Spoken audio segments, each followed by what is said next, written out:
ओम शांति। अॼु जी मुरली तारीख़ आहे 24/11/2023। मिठा मिठा बाप दादा चवंदा मीठी मीठी ॿार, तव्हांजी सची ॻाल्हि जो तीर तॾहिं लॻंदो जॾहिं दिलि में सचाई सफ़ाई हूंदी। तव्हां सत्य बाप जो संग मिलियो आहे तव्हांखे, हिन करे सचा ठहो। प्रश्न, तव्हां सभु स्टूडेंट आहियो, तव्हांखे कंहिं ॻाल्हि जो ख़्यालु रखणु ज़रूरी आहे। उत्तर आहे, कॾहिं बि कोई ग़लती थिए त सच ॻाल्हाइणो आहे। सच ॻाल्हाइण सां ई उन्नति थींदी। तव्हांखे पंहिंजी सेवा ॿियनि खां न वठणी आहे। अगरि हिते सेवा वठंदा त हुते करणी पवंदी। तव्हां स्टूडेंट सुठी तरह सां पढ़ी करे ॿियनि खे पढ़ायो त बाप बि ख़ुशि थींदा। बाप प्यार जो सागर आहे। उन्हनि जो प्यार ई इहो आहे जो तव्हां ॿारनि खे पढ़ाई करे ऊच मर्तबो ॾियाराइनि।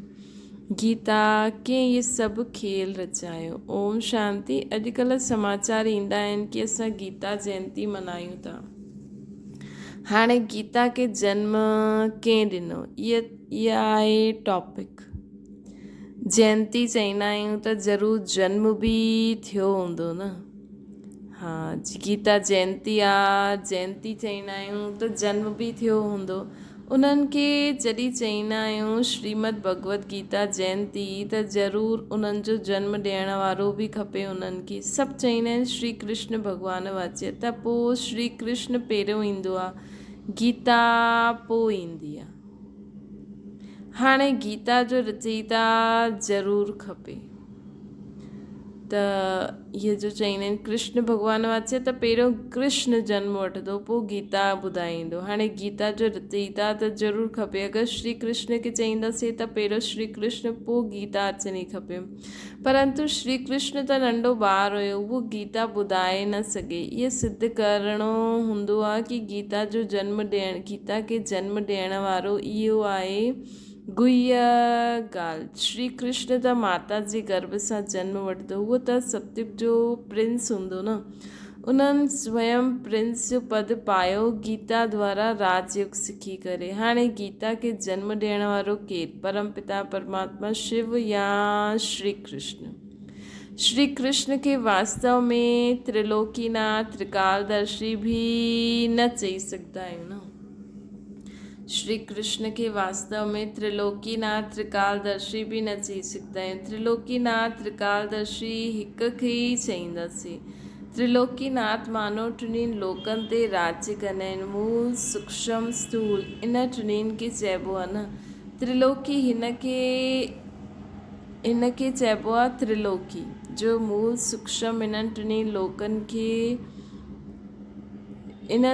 लोकनि खे त्रिलोक चइबो आहे। इन्हनि खे ॼाणण वारो त्रिलोकीनाथ टिनी लोकनि ते राज्य कंदा आहिनि, अर्थात उन्हनि ते राज्य बि कंदा आहिनि। त्रिकालदर्शी परमपिता परमात्मा शिव आहे। ये महिमा उन्हनि जी आहे, न कि श्री कृष्ण जी। श्री कृष्ण जी महिमा त सर्वगुण संपन्न 16 कला संपूर्ण निर्विकारी डबल अहिंसक मर्यादा पुरुषोत्तम आना। उन्हनि जी भेंट कंदा आहिनि चंद्रमा सां। परमात्मा जी भेंट चंद्रमा सां न कंदा, उन्हनि जो कर्तव्य अलॻि। उहा आहे गीता खे जन्म ॾियण वारो रचयिता। गीता जे ज्ञान व राजयोग सां ई देवताऊं क्रिएट थींदा आहिनि। मनुष्य खे देवता ठाहिण लाइ बाप खे अची करे नॉलेज ॾियणी पए।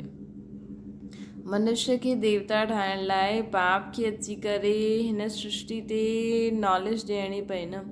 हाणे इहे सम्झाणी ॾियण वारो वॾो ई होशियारु ब्रह्मकुमार कुमारी खपे। सभई हिकु जहिड़ा सम्झाए न सघनि। ॿार बि त सभु नंबरवार आहिनि। टॉपिक बि हीअं रखो कि श्रीमद भगवत गीता खे जनम कंहिं ॾिनो। इन जे लाइ कंट्रास्ट सम्झाइणो आहे। भॻवानु त हिकु ई आहे, परमपिता परमात्मा शिव। उन ज्ञान सागर द्वारा ज्ञान ॿुधी करे श्री कृष्ण इहो पद पातई। हुन ज्ञान सागर द्वारा ज्ञान ॿुधी करे श्री कृष्ण इहो पद पातई। बाबा त ज्ञान जो सागर आहिनि न, त बाबा जो ज्ञान ॿुधाई हुननि द्वारा श्री कृष्ण इहो पद पातई। त ईअं सम्झाइणो खपे। सहज राजयोग सां इहे पद कीअं पाईंदा आहियूं इहे सम्झानी ॾियणी आहे। ब्रह्मा द्वारा ही पहिरियों बाप ब्रह्मण रचंदा आहिनि। सभी वेदनि शास्त्रनि जो सार ॿुधाईंदा आहिनि। ब्रह्मा सां गॾु ब्रह्मा मुख वंशावली बि खपनि। ब्रह्मा खे ई त्रिकालदर्शीपन जो ज्ञान मिलंदो आहे न। त्रिलोक अर्थात टिनी लोकनि जो बि ज्ञान मिलंदो आहे। ब्रह्मा खे बि मिलंदो आहे ऐं असां ब्रह्मणनि खे बि मिलंदो आहे। ब्रह्मा सां गॾु असां मुखवंशावली बि आहियूं न। टिनिनि कालनि आदि मध्य अंत खे मिलाए करे चइबो आहे न। ऐं टई लोक अर्थात मूल वतन, सूक्ष्म वतन, स्थूल वतन, इहे अक्षर यादि करणा आहिनि। ॾाढा ॿार भुलिजी वेंदा आहिनि। भुलायो आहे देह अहंकार रूपी माया। त गीता जो रचयिता परमपिता परमात्मा शिव, न कि श्री कृष्ण। त गीता जो रचयिता परमपिता परमात्मा शिव आहे, न कि श्री कृष्ण। परमपिता परमात्मा ही त्रिकालदर्शी तथा त्रिलोकी नाथ आहिनि। शिव बाबा ही त्रिकालदर्शी ऐं त्रिलोकी नाथ आहिनि। बाबा चवनि था श्री कृष्ण में व लक्ष्मी नारायण में ये नॉलेज आहे ही न। हा, जे ये नॉलेज बाप सां पाई उहो विश्व जा मालिक ठही वेंदा आहिनि। जॾहिं सदगति मिली वई पोइ उहा नॉलेज बुद्धि मां सां गुम थी वेंदी आहे। सभिनि जो सदगति दाता उहो हिकु ई आहे। उहो पुनर्जन्म वठण वारो न आहे। पुनर्जन्म शुरू थींदो आहे सतयुग आदि खां। कलयुग अंत ताईं 84 जन्म वठंदा आहियूं। ये सम्झानी ॾियणी पए। ये त सभु त 84 जन्म न वठंदा न। जे ये गीता लिखी उन्हनि खे त्रिकालदर्शी न चईंदासीं। पहिरियों ई लिखियलु आहे कि श्री कृष्ण भॻवान वाच्य। इहा हिकदमि रॉन्ग आहे। रॉन्ग ई थियण बि ज़रूरी आहे। जॾहिं सभु शास्त्र रॉन्ग थियनि तॾहिं त बाप अची करे राइट ॿुधाए न। बराबरि ब्रह्मा द्वारा वेदनि शास्त्रनि जो सचो सार बाबा ई अची करे ॿुधाईंदा आहिनि। हिन करे उन्हनि खे सत्य चइबो आहे। हाणे तव्हांजो आहे सत सां संग त तव्हांखे सत्य ठाहींदा आहिनि। जो तव्हांखे सत्य ठाहींदा आहिनि असांजो हाणे उन सां संग आहे। प्रजापिता ब्रह्मा उनजी मुखवंशावली जगदम्बा ब्रह्मा। प्रजापिता ब्रह्मा जा सभी ॿार आपस में भाउ भेण ठहिया। किथे बि मंदरनि में वञी करे भाषण करणो खपे। घुमणो फिरणो बि हुते ॾाढा ईंदा आहिनि। घुमण फिरण बि हुते ॾाढा ईंदा आहिनि। बाबा चवनि था किथे बि मंदरनि में वञी करे भाषण करणु घुमण फिरण बि हुते ॾाढा ईंदा आहिनि। हिक खे सम्झायो त सत्संग लॻी वेंदो।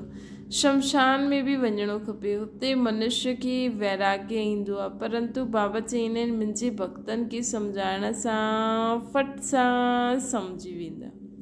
त शिव बाबा जी मंदिर, लक्ष्मी नारायण जी मंदिर में वञो। लक्ष्मी नारायण खे बाबा मम्मा न चईंदासीं, शिव खे बाबा चईंदासीं। ज़रूरु मम्मा बि हूंदी, उहा गुप्त आहे।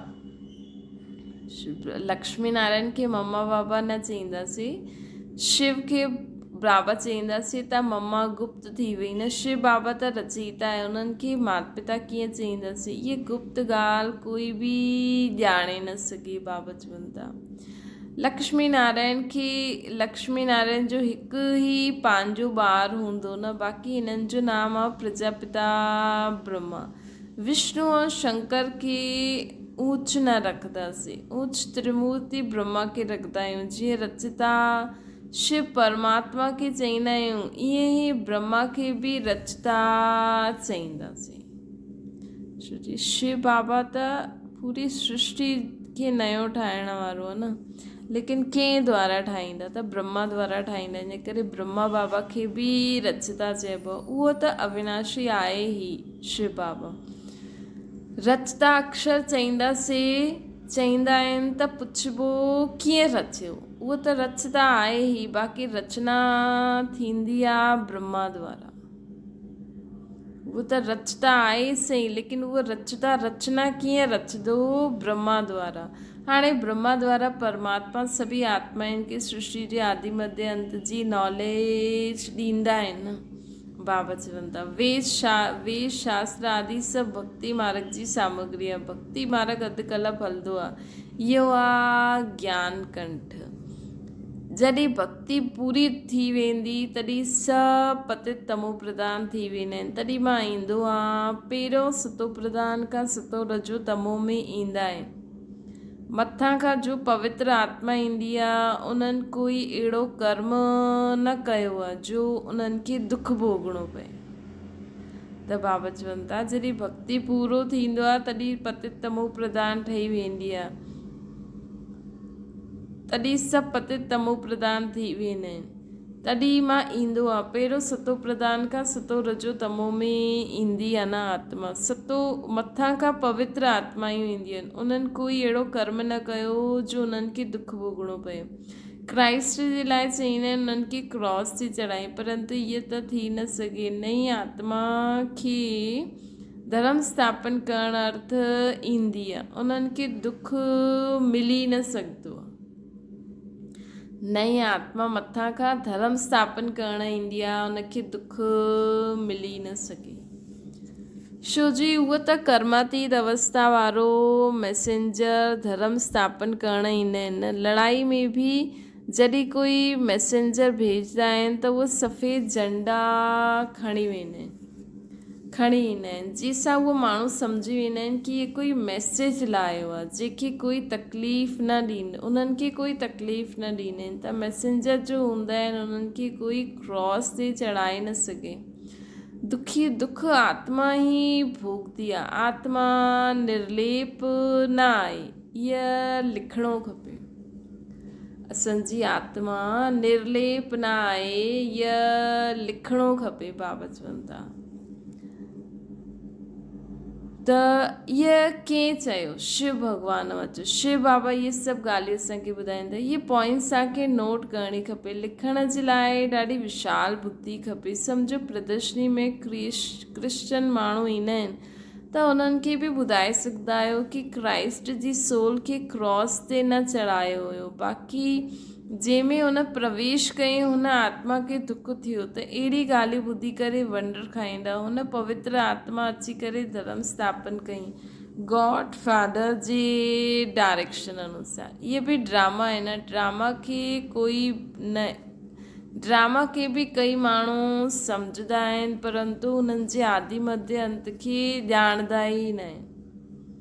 इहे बि ड्रामा आहे। ड्रामा खे कोई माण्हू सम्झंदा आहिनि, परंतु ड्रामा खे बि कई माण्हू सम्झंदा आहिनि कि हा असां हिते खेल खेॾूं था, परंतु उन जे आदि मध्य अंत खे न ॼाणंदा आहिनि। अहिड़ी ॻाल्हियूं ॿुधी करे उहे माण्हू कुझु सम्झण जी कोशिशि कंदा आहिनि। कृष्ण खे बि कोई गाली ॾेई न सघे। बराबरि ॻाल्हियूं हाणे ई मिलंदियूं आहिनि कंहिंखे, शिव बाबा खे न हिन साकार ब्रह्मा बाबा खे। टीचर त बाबा आहे प्योर सोल, ऐं इहो आहे इम्प्योर। जो प्योर ठहे थो न त सम्झी विया आहिनि कि उहा बित न कंदा। जो सम्झी विया त उहो बित न कंदा, न सम्झंदा कि इहा त सिखायल, न त सम्झंदा कि इहा त सिखायल आहे, कि इहा त सिर्फ़ु ईअं ई तोते मुआफ़िक़ चए थो। पोइ उहा ॻाल्हि खे कोई कंहिंखे जचदी न आहे, तीर न लॻंदो आहे। सचाई सफ़ाई ॾाढी खपे। असां जो ॿियनि खे ज्ञान ॿुधाईंदा आहियूं उहो ॿियनि माण्हुनि खे तीर करे लॻंदो जॾहिं असां में सचाई सफ़ाई हूंदी, मतिलबु असां दिलि जा सचा हूंदासीं। जो ख़ुदि विकारी हूंदो उहो ॿियनि खे चई न सघे कि काम मां शत्रु आहे, त तीर लॻी न सघे। जीअं पंडित जो मिसाल राम राम चइण सां नदी व सागर पार करे ॾींदा आहिनि। इहा हाणे जी ॻाल्हि आहे बाबा, इहा हाणे जी ॻाल्हि आहे। जी पंडित इहे जो बि मिसाल आदि कहानियूं आदि ठातियूं आहिनि न, इहे सभु बाबा चईंदा आहिनि न हाणे जी कहानियूं पोइ भक्ति मार्ग में ठहींदियूं आहिनि। शिव बाबा चईंदा आहिनि मूंखे यादि करण सां न त हिन विश्व सागर सां पार थी वेंदो। कहिड़ो सागर? इहे पंडित न ॼाणंदो आहे। के ये पंडित न ॼाणंदा आहिनि। त बाबा चवंदा आहिनि कहिड़ो सागर सां पार थी वेंदासीं, दुनियावी पंडित न पता आहिनि, वेश्यालय खां शिवालय हली वेंदासीं। त दुनिया में जो ये कहावत आहे उन जे बारे में ईअं न पतो आहे कि ये पंडित उहो कहिड़ो सागर पार करिणो आहे। हाणे बाबा असांखे ॿुधाइनि था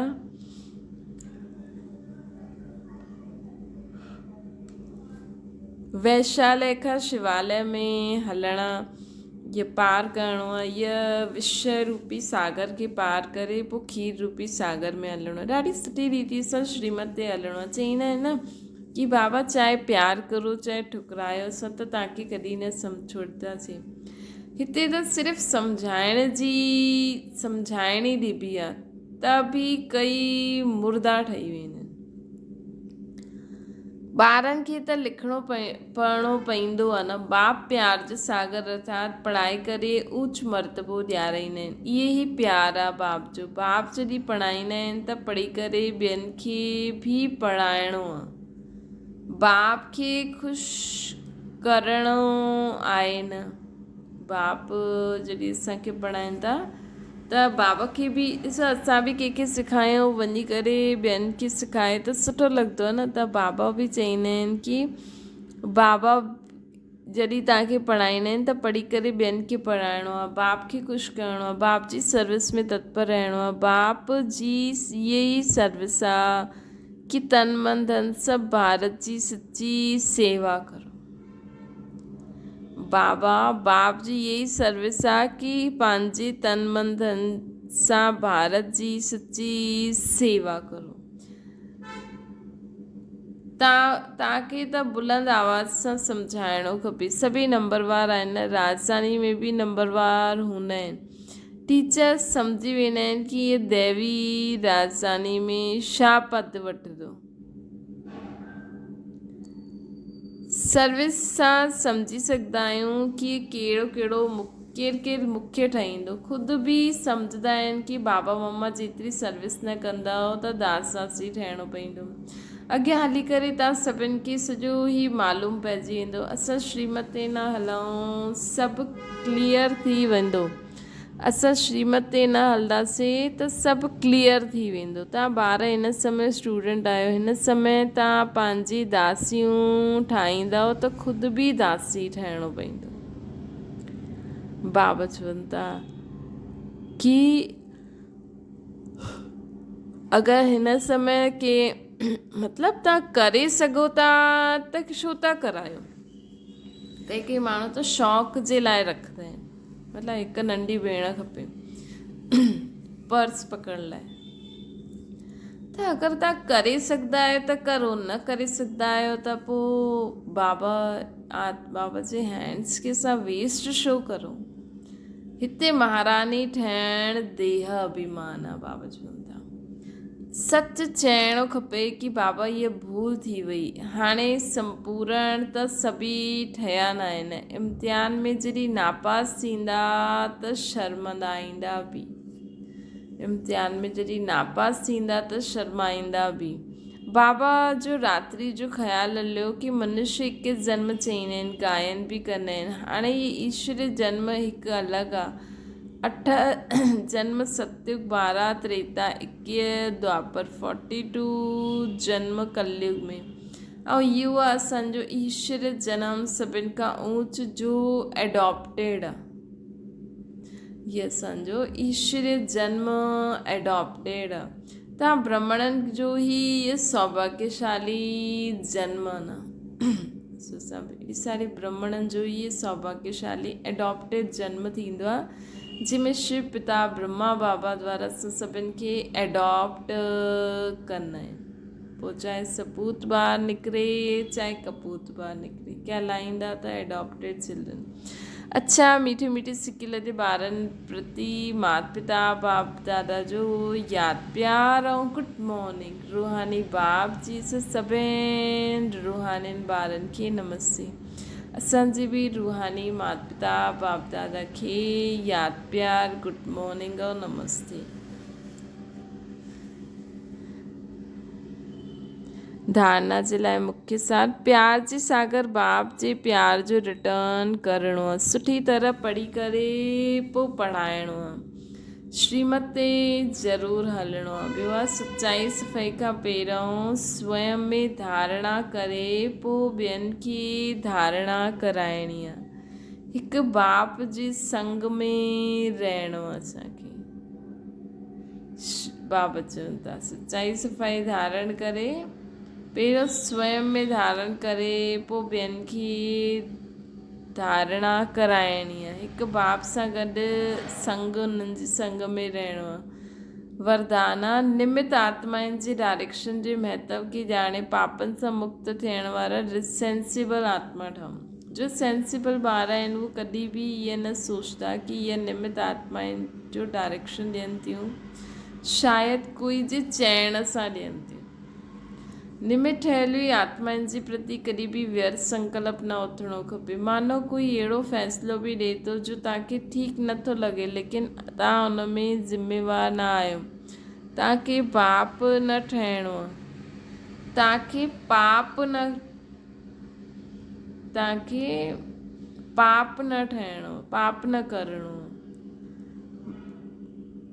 तव्हांजो पाप न ठहींदो। बाबा चवनि था मानो कोई अहिड़ो फ़ैसिलो बि कोई ॾेई थो छॾे जो तव्हांखे ठीकु नथो लॻे, लेकिन तव्हां ज़िम्मेवार न आहियो, तव्हांजे मथां हुनजो पाप न पईंदो। छो जे जंहिं हिननि खे निमित ठाहियो उहो बाप आहे, पाप खे बि बदिले वठंदा। इहे गुप्त रहस्य, गुप्त मशीनरी हलंदी रहंदी आहे। बाबा चवनि था स्लोगन आहे ऑनेस्ट उहो आहे जो प्रभु पसंदि ऐं विश्व पसंदि आहे। ऑनेस्ट उहो आहे जो प्रभु पसंदि ऐं विश्व पसंदि आहे, आराम पसंदि न। मातेश्वरी जी जा महावाक्य, मधुर महावाक्य, मनुष्य जो 84 जन्म आहे न कि 84 लख योनियूं। हाणे इहे जो असां चईंदा आहियूं कि प्रभु असां ॿारनि खे हुन पार वठी हलो, हुन पार जो मतिलबु छा आहे? माण्हू सम्झंदा आहिनि हुन पार जो मतिलबु आहे जनम मरण जे चकर में न अचणु, अर्थात मुक्त थी वञे। हाणे इहे त थी वियो मनुष्यनि जो चइणु, परंतु बाप चईंदा आहिनि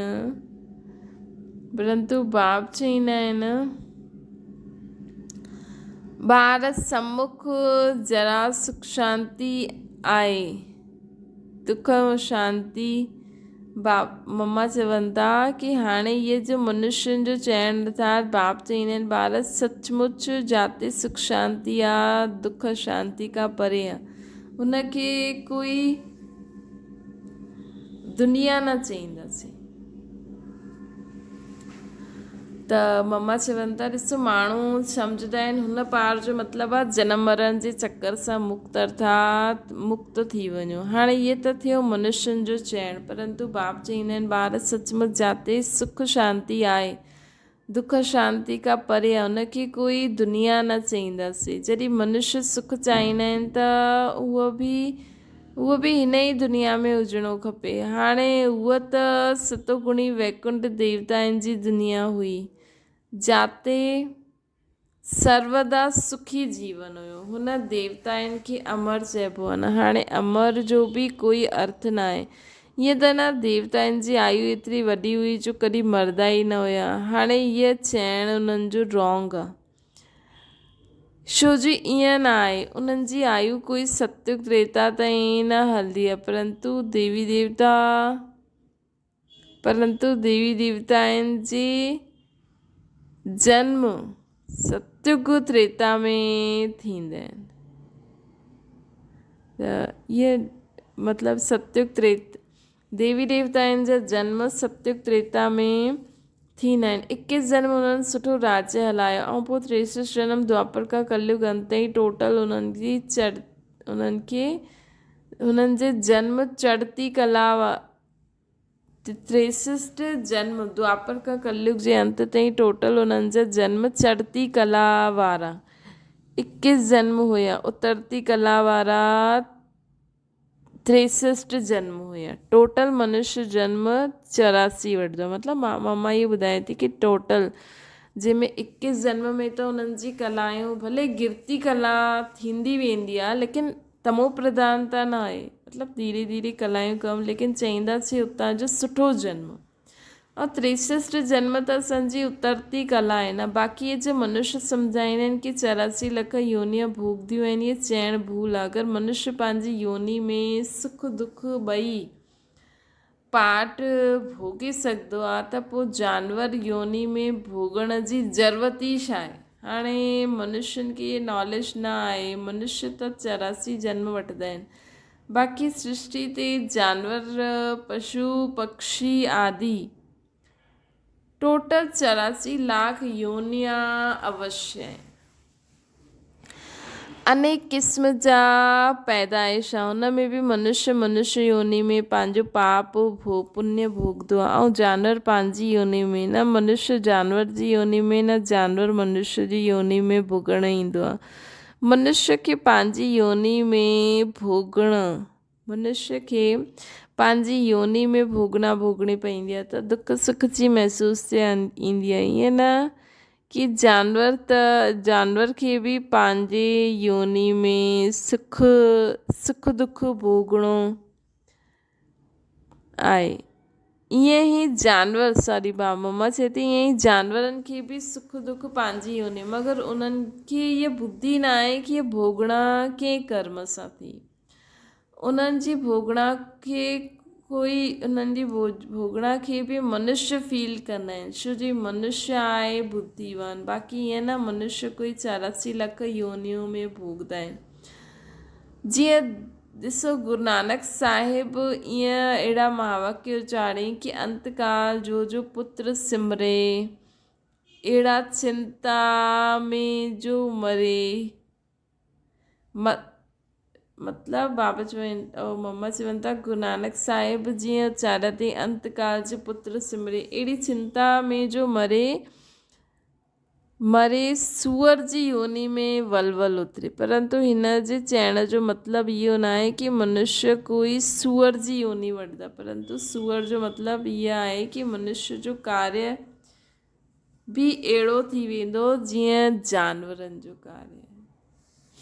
ॾिसो हाणे माण्हू छा था करनि, जी सूअर छा कंदो आहे, गंदगी में आहे। ईअं ई हिन समय मनुष्य बि ॾिसो कीअं गंदगी में ई वेठा आहिनि, उते ई खाइनि था, उते ई फ्रेश था थियनि, उते ई मोबाइल था हलाइनि। त हीअ हुनजी योनि थी वई न, हुनजी योनि जो संस्कार कार्य उहे ई थी विया न। बाक़ी ईअं न कि मनुष्य कोई जानवर ठहींदो आहे।